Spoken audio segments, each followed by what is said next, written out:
Good morning, dear students. Today we are going to complete concept 1.2, lesson 2. We know from the previous concept that the living organisms, actually the multi-organisms, consists of cells. A group of cells form tissue, a group of tissues form organs, a group of organs form systems, and then the systems can form the whole body. Starting from point 1, from cells to tissues. How does the cell can form a tissue? For example, here the muscle cells. The muscle cells are in a form of long fibers, as we see on the board, to allow the body movement. They can store and use energy, and because they are very small in its size, they don't work alone, though they need many muscle cells work together to do its function. And also they are bundled or collected together, so cell plus cell plus cell to form a tissue. The example here, muscle cell and muscle cell and muscle cell, it will form a muscle tissue. Number 2, from tissues to organs. So here means a group of tissues bundled or connected together to form the tissue. And also from tissues to organs. So the muscle tissues here can connect it together to form the muscle, which is considered here as an organ. Like the muscles that found in the front of the arm, between the elbow and also the shoulder. So the muscle here is considered as an organ. Then from organs to systems. So when I'm talking about the digestive system, I mean that the mouth, pharynx, esophagus, stomach are connected together to form the digestive system.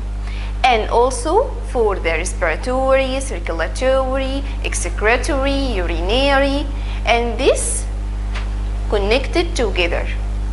After systems, these systems can bundle together to form the whole body. Like what? Like the musculoskeletal systems. To form from organs to systems, we have here the example, the musculoskeletal system, which is considered as the muscular system and also the skeletal system. So the movement here of the body happens due to the contraction and relaxation between bones and muscles. So bones and muscles work together to allow the body movement. What is the structure here for the musculoskeletal system? And we have muscles, bones, tendons, ligaments, and also cartilages. So the musculoskeletal system here is responsible for the movement of the body. Finally, systems can connect it together to form the whole body. So digestive, with circulatory, with respiratory, excretory, nervous system, musculoskeletal system.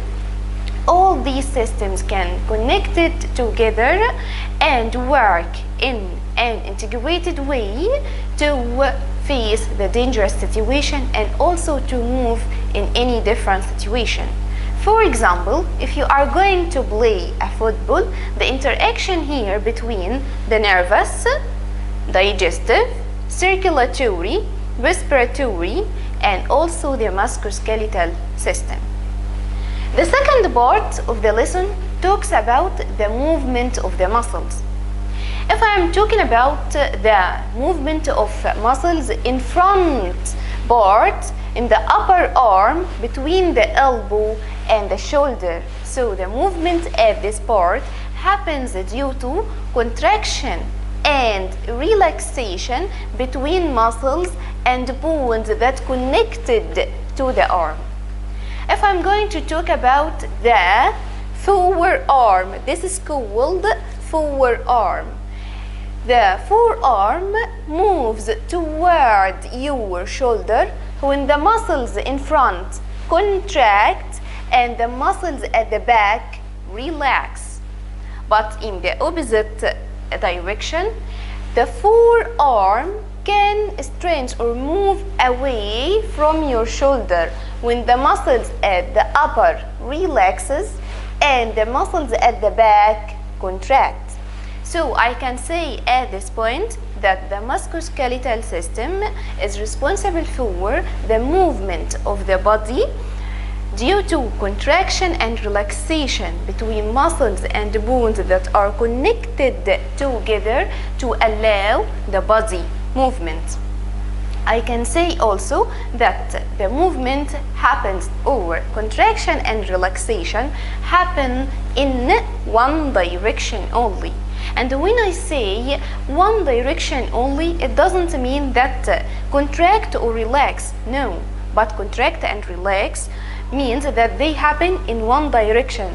If your forearm move away from your shoulder or toward your shoulder.